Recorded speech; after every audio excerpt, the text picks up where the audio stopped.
राम राम साहब। आज राजस्थान विधानसभा चुनाव को लेकर जो राजस्थान विधानसभा में बड़े दिग्गज रूप से जाने माने पूर्व विधायक और ऐसे प्रत्याशी जो राजस्थान में अपनी एक अहम छवि निभाते हैं, उनके बारे में चर्चा करेंगे।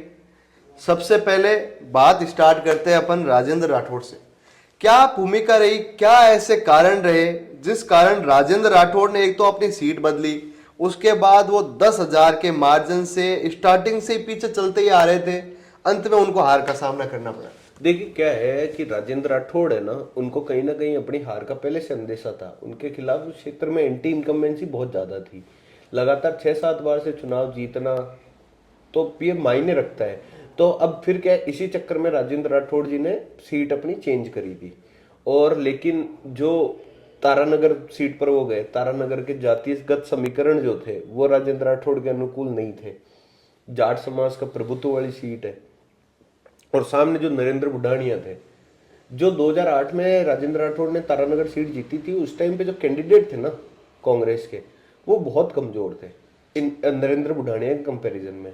अब नरेंद्र बुढ़ानिया खुद जाट समाज का उस क्षेत्र में एक बड़ा नाम है, सांसद रह चुके हैं, 3-4 बार एमएलए रह चुके हैं। तो नरेंद्र बुढ़ानिया को हराना पहले से ही चैलेंजिंग था। राजेंद्र राठौड़ ने वो चैलेंज लेने की कोशिश करी लेकिन पार नहीं पा सके। तो एक रूप से देखा जाए तो राजेंद्र राठौड़ को भारतीय जनता पार्टी यार कई नेता मान रहे थे कि ये सीएम चेहरा हो सकता है बीजेपी का। हाँ, सीएम चेहरा मानने जा रहे थे। वो सीएम के लिए जो 1 दर्जन नेताओं की लिस्ट है उसमें राजेंद्र राठौड़ का भी नाम था। और 2008 के चुनाव में तारानगर में 2 जाट चुनाव लड़ने के कारण क्या राजेंद्र राठौड़ जीते, ये भी हो सकता है। तारानगर में हाँ बिल्कुल, ये समीकरण उस टाइम के राजेंद्र राठौड़ के अनुकूल हो गए थे इन सब परिस्थितियों के चक्कर में। मतलब एक देखा जाए तो तारानगर ऐसी विधानसभा क्षेत्र था जो जाट बाहुल्य था। ये उनकी बहुत बड़ी गलती रही। अगर वो चूरू से लड़ते तो क्या हो सकता है वो टक्कर देते और हिंदू मुस्लिम का कार्ड उनके लिए किफायती भी हो सकता है। हाँ, ध्रुवीकरण के फायदा होता उनको और हो सकता है वो चुनाव जीत जाते। अगली विधानसभा चुनाव हारने में ज्योति मिर्धा की बात करें, उन्होंने अभी अभी कांग्रेस छोड़ी, चंद महीनों पहले कांग्रेस छोड़ के उन्होंने। ज्योति मिर्धा की जो हार है ना, उसको मैं हार के नजरिए से नहीं देखता हूँ। ऐसा ये बात सही है कि जो ये नागौर की सीट है वो पिछले 3-4 बार से भाजपा के पास थी और अब भाजपा ने गंवा दी है। लेकिन ज्योति मिर्धा के आने से भाजपा को पूरे नागौर जिले में ही फायदा हुआ है। चाहे आप वो डेगाना ले लीजिए, चाहे आप वो जायल ले लो, चाहे आप वो खियूसर ले लो। खियूसर में पहली बार भाजपा का प्रदर्शन इतना जोरदार रहा। चाहे वो आप नावा ले लो या परबसर ले लो। ज्योति मिर्धा खुद इसलिए आ रही क्योंकि इस बार की परिस्थितियां जो थी ना वो बहुत ही विरोधी हो चुकी थी, क्योंकि कांग्रेस ने भी टिकट दिया हरेंद्र मिर्धा को। अगर इसी की जगह कांग्रेस हबीबुर रहमान को टिकट देती ना, ज्योति मिर्धा एक तरफा चुनाव जीत जाती। पर कांग्रेस ने हरेंद्र मिर्धा को टिकट दिया। एक तो मिर्धा परिवार की दोनों लेगेसी कैरी करते हैं, प्लस जो जाट समाज के बाद में जो दूसरा प्रभुत्व वाला समाज है, मुस्लिम समाज या माइनॉरिटी, उन्होंने इस बार हबीब का साथ नहीं दिया। हबीब और रहमान ने निर्दलीय तो लड़ा, 20,000 वोट लेके, 20,000 वोट लेके आए, लेकिन उस क्षेत्र में मुस्लिम समाज के लगभग 60-70,000 वोटर है। जो बासनी है नागौर की पूरे राजस्थान की सबसे बड़ी ग्राम पंचायत है, बासनी में 40,000 वोट है। तो इस बार मुसलमानों ने या माइनॉरिटी ने हबीबुर रहमान का साथ देने के बजाय हरेंद्र मिर्धा का ज्यादा साथ दिया, जो उनकी जीत का फैक्टर बना। तो कहीं ना कहीं आप ये नहीं मानते कि हनुमान बेनीवाल ने अपना कैंडिडेट नहीं उतारा, जिससे वो भी एक फैक्टर था कि हनुमान बेनीवाल ने अपना कैंडिडेट नहीं उतार के इनडायरेक्ट सपोर्ट हरेंद्र मिर्धा को दिया, जिस हरेंद्र मिर्धा ने पिछला उपचुनाव हनुमान बेनीवाल के भाई के सामने ही लड़ा था। तो उसका भी कुछ ना कुछ फैक्टर रहा और कुछ वोट जाट समाज के भी हरेंद्र मिर्धा की तरफ डाइवर्ट हुए, वही सब ज्योति मिर्धा के हार का कारण बना।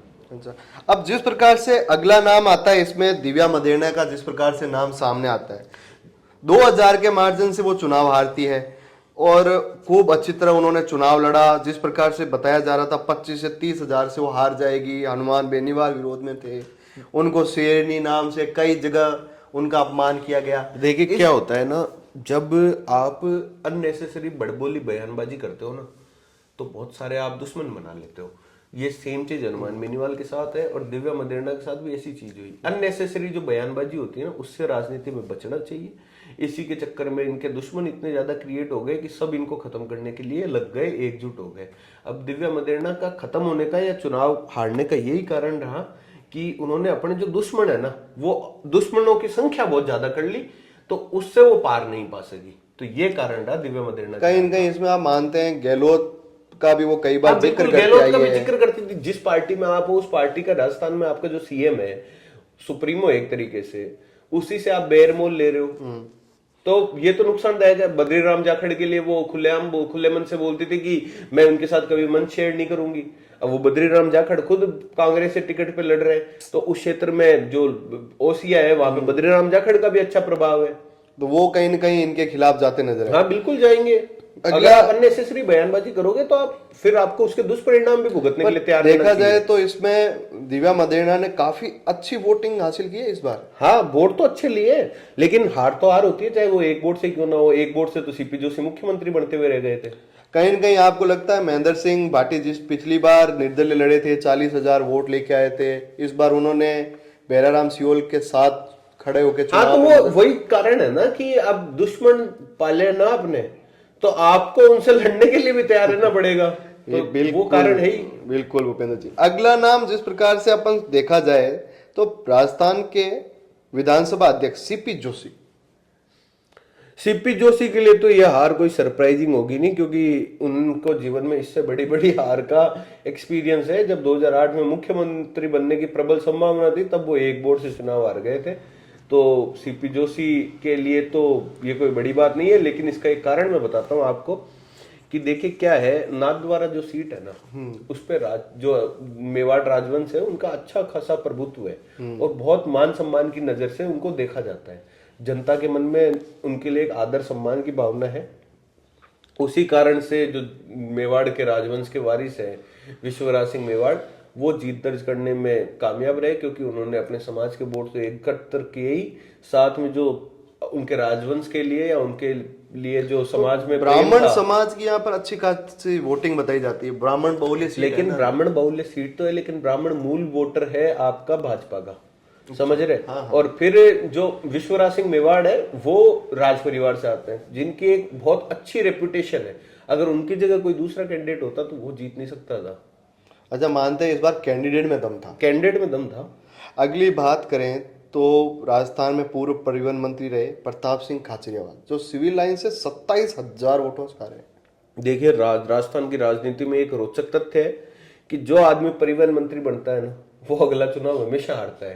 तो प्रताप सिंह खाचरियावास के साथ एक तो ये बैड लक भी था। जब पिछली बार यूनिस खान चुनाव हार गए थे, इस बार प्रताप सिंह खाचरियावास हार गए। पिछली बार टोक से हार गए थे ना, उससे पहले प्रताप परिवहन मंत्री थे। तो आज तक परिवहन मंत्री वापस कभी चुनाव जीता नहीं है। तो और यूनिस पर दूसरा प्रताप सिंह खाचरियावास को भी इनके हार का 2 साल पहले से अंदेशा था, तभी ये 2 साल से भगवा चोला और हिंदुत्व के वो माला धारण करके जप रहे थे। लेकिन जनता को पता है कौन ढोंगी है और कौन असली है।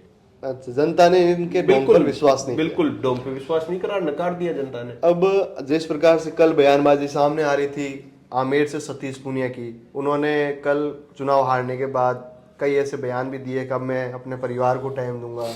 तो सतीश पूनिया जो पिछले 5 वर्ष से लगातार सक्रिय भूमिका में नजर आ रहे थे, चाहे सरकार के विपक्ष के मामले उठाना हो, आमेर के मुद्दे उठाना हो, उनकी हार का क्या रीजन लगता है? देखिए इस हार के पीछे आमेर की जनता है। मैं आपको समझाता हूँ, आमेर की जनता ने आज तक कभी एमएलए जो जिस पार्टी की सरकार होती है उसका नहीं बनाया, हमेशा वो विपक्ष में ही जाती है। और सतीश पूनिया को आमेर से फ्री करने में भी आमेर की जनता ने ही पूरा मन बना रखा था।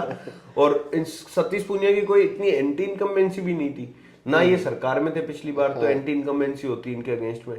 प्लस अच्छे पोजीशन पे थे, अच्छा पावर रखते थे, और अगर अभी जीतते तो अच्छे मंत्री बनते। तो ये तो जनता की गलती है इनको हराना। तो इस बार राजकुमार शर्मा भी अपना पहला चुनाव हारे। देखिए राजकुमार शर्मा के लिए बोला जाता है कि ये वो राजकुमार है जिसका हर चुनाव में एक नई बीवी सामने आ जाती है।